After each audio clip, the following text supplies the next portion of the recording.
Bonjour, en tant qu'enseignant, parfois j'ai besoin de récupérer des fichiers que les élèves ont pu travailler chez eux et je souhaite les récupérer par le biais de l'ENT, c'est-à-dire Arsène 76 ou l'ENT 27. Pour ce faire, on va utiliser une fonction de l'ENT qui s'appelle la fonction de formulaire et que l'on va diffuser une fois que le formulaire sera réalisé à une classe pour qu'il puisse, à l'intérieur de ce formulaire, déposer une pièce jointe et de ce fait m'envoyer à moi, créateur du formulaire, le fichier souhaité, une photo, un devoir, un document, une vidéo, etc. Pour ça, on va d'abord créer un formulaire et je suis connecté sur l'ENT. Je suis bien Eric Gracias et je suis connecté au collège Claude Delvincourt. Voilà. Je vais aller dans Autres services, puis je vais cliquer sur la rubrique formulaire. Une fois que je vais être dans les formulaires, je vais donc créer un nouveau formulaire. Voilà. Je vais nommer ce formulaire. Moi, on va imaginer que je demande à rendre un devoir de gymnastique. Les élèves doivent être authentifiés. N'importe qui ne peut pas me déposer un formulaire, un fichier. Les réponses peuvent être modifiables. Oui, effectivement, s'ils ont amélioré leur fichier, ils peuvent supprimer le précédent et m'en rendre un nouveau. Mais je vais quand même conserver l'historique des réponses, ce qui n'est pas obligatoire. Est-ce que je vais afficher la synthèse? Non, j'en ai pas l'utilité. Est-ce que les élèves peuvent avoir accès aux réponses? Non plus. Par contre, je souhaite éventuellement être notifié et que l'élève soit notifié également de l'envoi de sa réponse. Moi, je vais enregistrer mon travail par sécurité et je vais ensuite passer sur l'onglet page 1 pour créer à proprement parler mon formulaire. La première zone de texte n'a pas d'intérêt pour nous ici dans ce tutoriel, on va donc la supprimer. Voilà.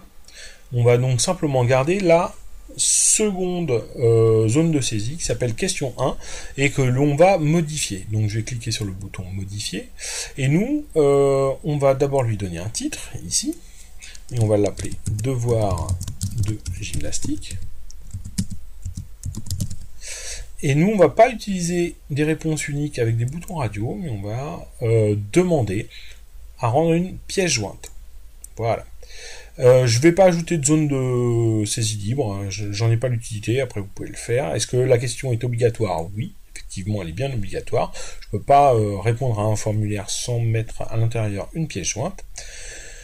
Je peux éventuellement saisir un petit texte d'aide, et là ici je vais valider mon formulaire. Une fois qu'il est validé, je vais quand même faire un petit aperçu pour voir ce que ça donne. On voit bien que j'ai le titre devoir de gymnastique. On voit que j'ai un bouton pour joindre un fichier. Alors on peut être un peu plus explicite. Et ici on a une zone pour glisser, déposer le fichier directement dans la fenêtre. Donc je vais fermer cet aperçu. Je vais enregistrer mon travail. Et maintenant je vais le valider pour enregistrer le modèle de formulaire, puisque ce n'est qu'un modèle qu'on pourra réutiliser autant de fois qu'on veut avec n'importe quelle classe. Une fois que ça c'est fait, que vous avez votre formulaire, il faudra maintenant le diffuser auprès des classes avec lesquelles vous souhaitez récupérer des fichiers. Donc je vais pour ce faire me rendre dans mon établissement et choisir le menu classe. Je vais donc maintenant choisir ma classe de 6e 5 avec laquelle je souhaite travailler. Et une fois sur le blog de ma classe de 6e 5, je vais simplement créer un nouvel article. Une fois le nouvel article créé, je vais simplement ici mettre un titre, devoir de gymnastique. Et ensuite, je vais cliquer dans la zone de saisie directement de l'article ici pour ajouter un formulaire en cliquant sur ce bouton qui s'appelle formulaire. Ici, j'ai une nouvelle fenêtre qui s'affiche, j'ai le choix du modèle. Alors effectivement, c'est en priorité le dernier formulaire créé qui s'affiche, donc c'est bien mon formulaire de devoir en gymnastique, mais je pourrais en choisir un autre, hein, vous voyez, j'ai un certain nombre ici. Le titre affiché, c'est bien devoir de gymnastique, je suis bien, les élèves seront bien obligés de s'authentifier, les réponses sont modifiables, etc. Par contre, vous allez porter une attention particulière sur la dernière ligne et donc sur le mode d'affichage. Soit un lien vers le formulaire qui permet de simplement mettre un lien, et lorsque les élèves vont cliquer dessus, ils arriveront sur une autre page avec là, ici, le formulaire, ou alors vous affichez directement le formulaire dans l'article du blog de la classe. Moi, c'est la solution que j'ai préférée. Donc je vais ensuite cliquer sur OK pour valider, et ensuite je valide mon article sur le bloc de la classe. Une fois que c'est fait, on me confirme que l'article a bien été créé. Et donc voilà, mon article est créé. Je peux ici cliquer pour ajouter un fichier. Je peux glisser-déposer un fichier ici et je peux valider. Je vais donc maintenant fermer l'interface professeur. Et maintenant, je vais me connecter en tant qu'élève. Une fois que je suis ici connecté en tant qu'élève, je suis bien sur le site du collège Claude Delvincourt.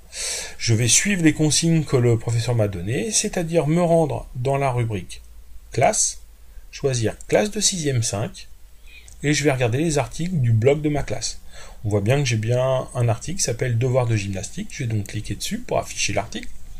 Et là, ici, on me demande effectivement de joindre un fichier. Je vais donc cliquer sur le bouton et je vais choisir la photo que j'ai réalisée avec mes camarades pour rendre mon devoir. On voit que ici, mon petit fichier photo a été téléchargé, il fait 8 kg, et donc je vais valider. On me dit que ma réponse a bien été envoyée et qu'elle est bien transmise. Je vais donc maintenant pouvoir fermer cette interface élève et je vais revenir à l'interface professeur. Le professeur va pouvoir récupérer le devoir directement en se rendant à nouveau dans la section formulaire et ensuite dans diffusion. Je vais regarder la date de diffusion de ma classe, c'est-à-dire là pour la 6e 5, c'est ma dernière diffusion. Donc c'est bien le devoir de gymnastique. Et ici, je vais simplement, alors j'ai une réponse, celle que je viens d'envoyer, je vais récupérer ici, en cliquant sur la petite feuille, visualiser le détail de la diffusion, mon fichier que l'élève m'a envoyé. Je vais cliquer sur réponse pour consulter les réponses. Et ici, je vois bien que mon élève m'a envoyé un fichier. Je vais donc cliquer sur le petit dossier ici qui est mis en lien et je vais afficher mon fichier où je vais pouvoir l'enregistrer. Ici, vous voyez, j'ai bien récupéré mon image. Je peux donc fermer.